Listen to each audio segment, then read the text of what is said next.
Podcast. And now to the news in details. Former President Olusegun Obasanjo has criticized the 70,000 naira minimum wage approved for workers by President Bola Tinubu, describing it as grossly inadequate to cover workers' basic needs, including transportation, food, and housing. The former president accused labor leaders of betraying workers by prioritizing personal interests over collective welfare.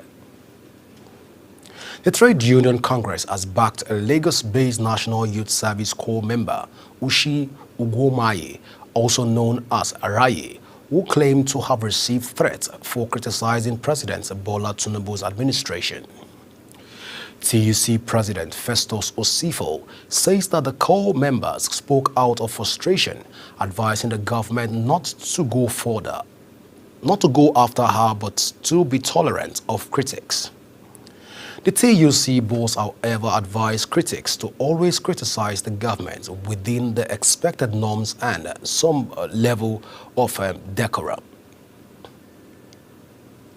The Lagos state government has warned that the state will experience above normal rainfall in 2025, with potential flash floods in some areas that could disrupt commercial activities, pose risk to lives and properties, and cause flight delays.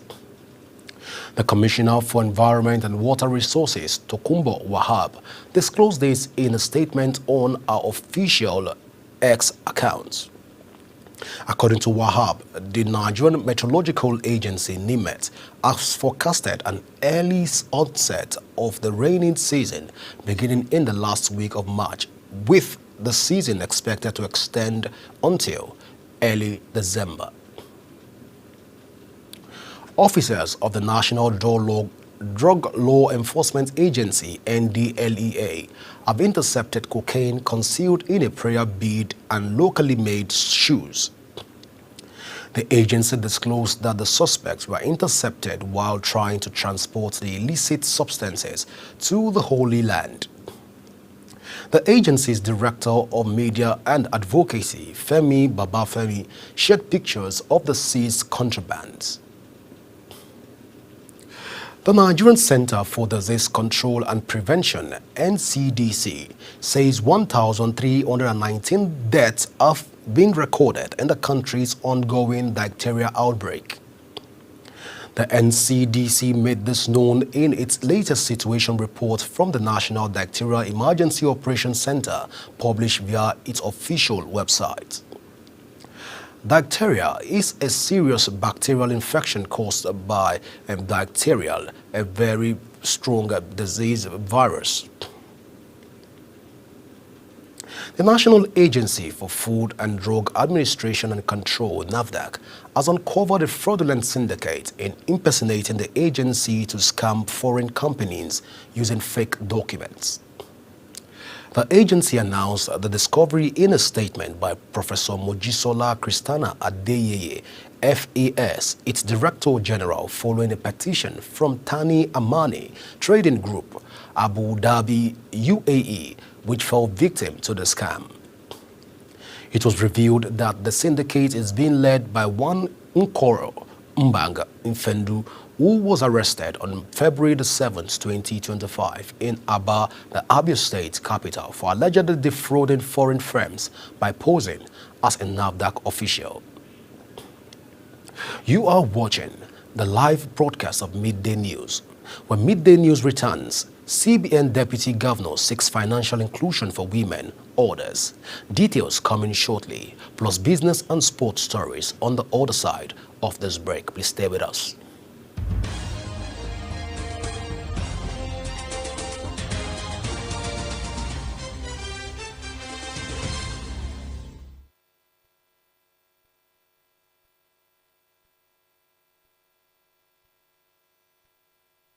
Welcome back. The Asset Management Corporation of Nigeria says it has recovered over 2.1 trillion in debt despite its challenges since its inception. It also stated the corporation currently has over 2,000 cases in court as some of AMCON's debtors owe nearly 5 trillion adding that the debtors who borrowed these monies do not use it for the purpose of which the money was borrowed. This was disclosed in Lagos during a press conference by the agency head of corporate communication, Jude Nwazo. The Deputy Governor of Corporate Services of the Central Bank of Nigeria, Usoro, has called for the inclusion of women and other undeserved groups in the financial ecosystem. Usoro made this call during a presentation titled Accelerating Women's Financial Inclusion, Unlocking Opportunities for Growth and Investment at Citibank's inaugural Women in Central Banking event held in London, United Kingdom, in commemoration of this year's International Women's Day. During a presentation, Usoro reiterated the Apex Bank's commitment to driving bold, data-driven policy that accelerates access to finance, drive investment, and foster a more inclusive and dynamic economy. Despite an improved supply of foreign exchange, Nigerians' fulfillment of letter of credit payments plummeted by 33.28% in the 12 months of 2024 compared to the same period in the previous year. This is according to the international payments data provided by the Central Bank of Nigeria on its official website. The amount dropped by $435 million from $1.31 billion total letter of credit payments made via official channels in 2023 to $873.1 million in 2024. On the foreign scene, Sudan has suspended all imports from Kenya in protest after the paramilitary Rapid Support Forces, RSF, who are fighting the army in a 2-year civil war, were hosted in Nairobi. Last month, the RSF and its allied political and emerged groups signed a funding charter in Kenya expressing the intention to form a parallel government in Sudan. Sudan's military government says the import ban was to preserve the country's sovereignty and protect its national security. At least 34 people have died in the U.S. after violent tornadoes tore through several southern eastern parts of the country, flipping cars and flattening homes. In Kansas, a dust storm caused a crash with more than 50 vehicles, killing at least 8 people.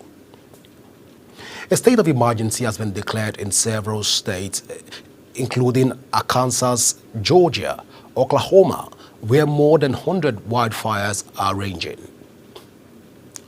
In a different development, the first U.S. strike against Yemen's Houthis since Donald Trump took office killed 31 people, the rebels said, with the U.S. president warning of dire consequences of the Iran-backed group if it does not stop attacking shipping.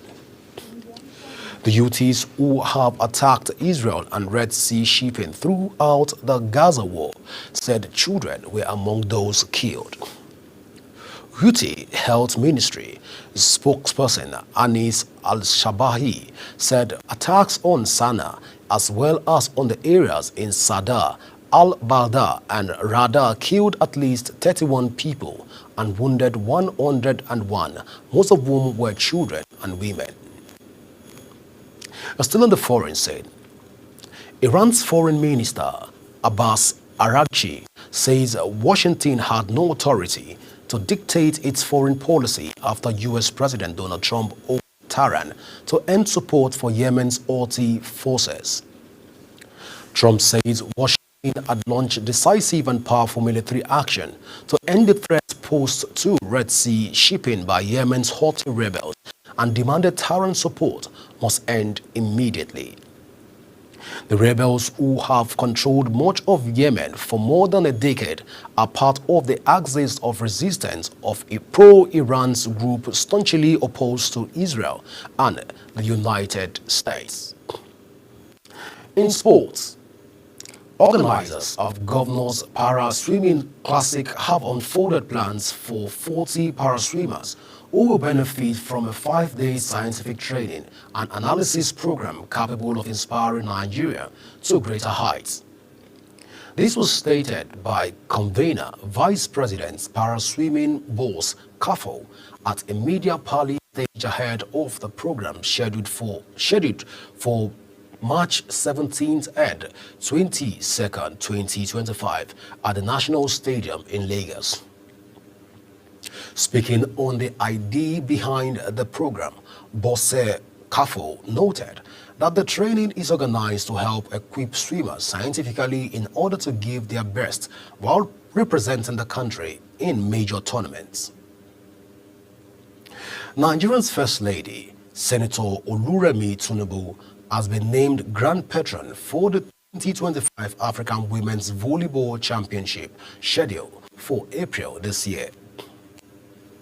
She declared that the nation has a space for women in all spheres, noting that they can occupy the space with their continued hard work and dedication.